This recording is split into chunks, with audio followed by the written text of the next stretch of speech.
Les moteurs Renault en Formule 1 vont bientôt s'éteindre. Dans un communiqué, le groupe automobile français a confirmé ce qu'on pensait inévitable. La production de moteurs de Formule 1 va s'arrêter à l'issue de la saison prochaine, et Alpine va devenir une écurie cliente à partir de 2026, vraisemblablement motorisée par Mercedes. Renault est le deuxième motoriste le plus titré de l'histoire de la Formule 1, derrière Ferrari, et c'est donc un vrai long chapitre de la vie de ce groupe qui va se fermer. Si vous regardez mes vidéos régulièrement, ce n'est pas un secret, j'ai clairement affiché ma position sur le sujet. Je souhaitais un retournement de situation. Que les employés de Viry-Châtillon puissent au moins avoir leur chance de prouver ce qu'ils avançaient, à savoir que le moteur de 2026 sera performant. Ce sera sans doute la dernière fois que j'aborde ce sujet sur la chaîne. La première fois c'était le 18 juin dernier, et depuis j'ai tenté de vous raconter dans différents épisodes l'envers du décor. Et la vérité, c'est que les salariés de Viry croyaient dur comme fer en leurs produits. Par le biais de plusieurs communiqués, ils évoquaient des premiers résultats très positifs sur le moteur. Ils sont bien évidemment conscients que la période 2022-2025, et même la précédente, n'a pas été à la hauteur des attentes des fans et des dirigeants. Mais à l'occasion des nouvelles réglementations, ils comptaient bien remonter la pente.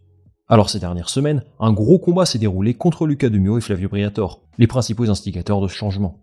Le 20 septembre dernier, De Meo a rencontré le comité social et économique d'Alpine, afin de discuter d'une issue positive pour les 500 employés de Viry-Châtillon. Des discussions ont eu lieu, et au départ, celles-ci ont semblé particulièrement constructives. Pour citer le communiqué des représentants de l'équipe, les efforts et les propositions concrètes apportées par la délégation de Viry-Châtillon paraissaient avoir résonné auprès de la direction du groupe Renault, qui poursuivait alors sa réflexion quant au maintien des activités F1 sur le site français. Quelques jours plus tard, on apprenait qu'une proposition assez intéressante a été présentée à Luca De Meo, avec des garanties de résultats. Pour poursuivre l'aventure avec un moteur Renault, les employés de Viry-Châtillon proposaient de s'engager sur la compétitivité du groupe moteur, sans doute avec des paliers chiffrés à atteindre. Ils s'engageaient également à obtenir un résultat sportif de premier plan, j'imagine dans le top 5 du championnat. Et si ce résultat sportif n'intervenait pas, ils proposaient de laisser le choix à leur gouvernance de basculer sur un chemin alternatif, une fois la voiture éprouvée courant 2026. Leur proposition était finalement très claire.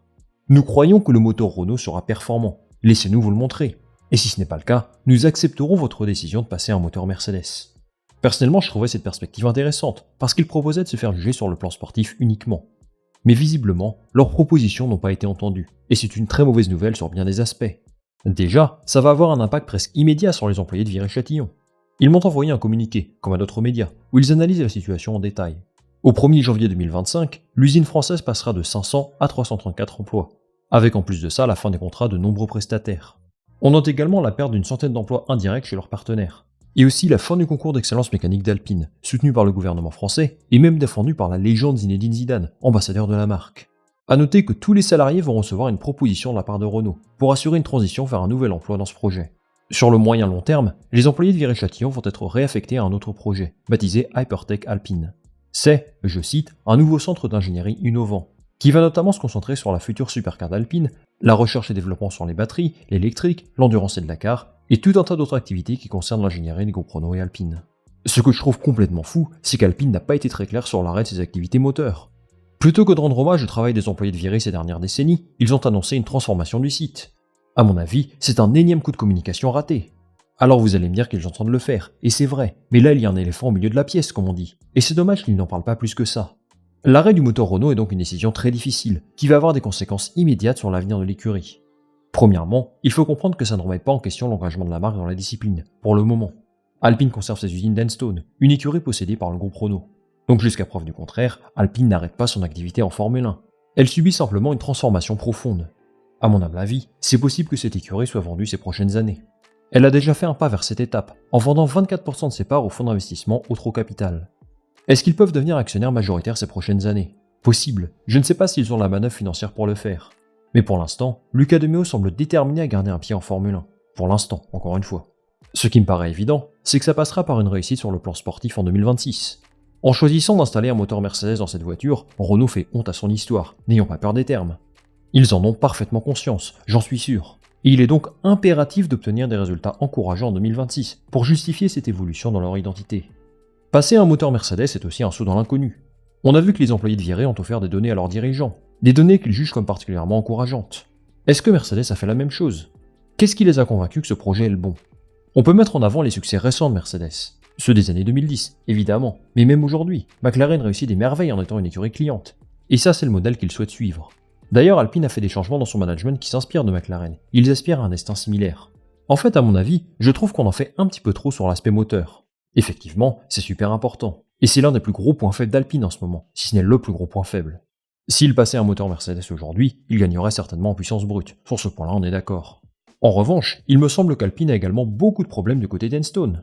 Il y a un article de The Race qui évoque ça très bien. Ils expliquent notamment qu'il y a une vraie instabilité managériale, qu'il n'y a eu aucun fil rouge depuis 2022, aucune stabilité. Il y a aussi sûrement des améliorations à apporter dans les infrastructures. Et quid du leadership d'Oliver Hawks? Lui, il vient d'arriver, mais il a l'ombre de Flavio Briatore qu'il suit partout où il va.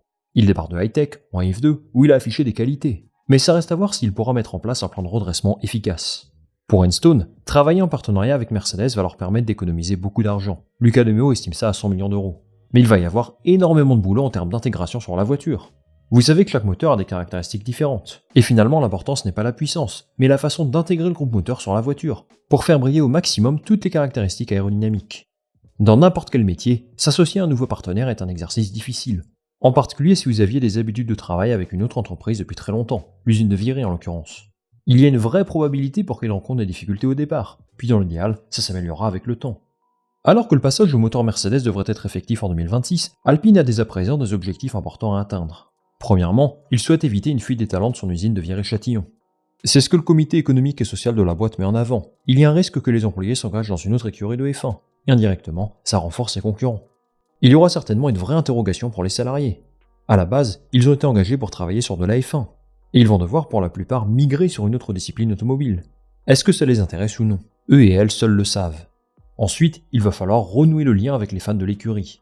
La plupart des supporters se trouvent en France. Ils ont grandi avec les victoires d'Alain Prost, de René Arnoux, de Jean-Pierre Jabouille, de Jarno Trulli, de Giancarlo Fisichella, bien évidemment celle de Fernando Alonso, ou même celle d'Esteban Ocon, sous les couleurs d'Alpine.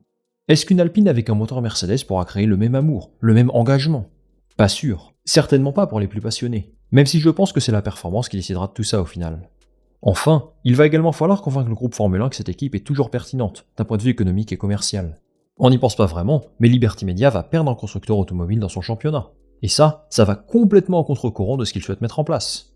Depuis leur prise de pouvoir en 2017, un tel scénario ne s'était jamais produit. Alors il y a bien Alfa Romeo qui est parti, mais ça n'a absolument rien à voir. Eux, ils avaient juste le nom sur la voiture. Là, j'imagine qu'ils souhaiteront compenser cette perte par l'arrivée d'un nouveau constructeur moteur, dans l'idéal. General Motors toque à la porte. Ford va débarquer avec Red Bull en 2026, Audi également. Et ces groupes offrent des perspectives de développement extrêmement intéressantes pour la Formule 1. Ce que je dis, c'est qu'il faudra faire attention à ça, parce que ça peut bouger. Renault et la Formule 1 vont se dire adieu, peut-être pour de bon cette fois-ci. Même si Alpine espère s'imposer comme une force qui compte dans la discipline, une association avec Mercedes change considérablement son statut. L'avenir est flou, et le départ de Renault va laisser un grand vide pour beaucoup de monde. Les amis, merci beaucoup d'avoir suivi cette vidéo jusqu'au bout, j'espère que celle-ci vous a plu. J'attends en commentaire votre ressenti sur l'arrêt du moteur Renault en Formule 1. Est-ce que ça vous déçoit? Ou au contraire, est-ce que vous êtes optimiste pour l'association avec Mercedes? Moi je lirai tous vos commentaires très attentivement. Avant de se quitter, je vous invite à liker cette vidéo si elle vous a plu, à la partager autour de vous, et bien sûr à vous abonner pour le soutien, la visibilité et le référencement. On va se retrouver très vite pour une nouvelle vidéo. Salut, à la prochaine!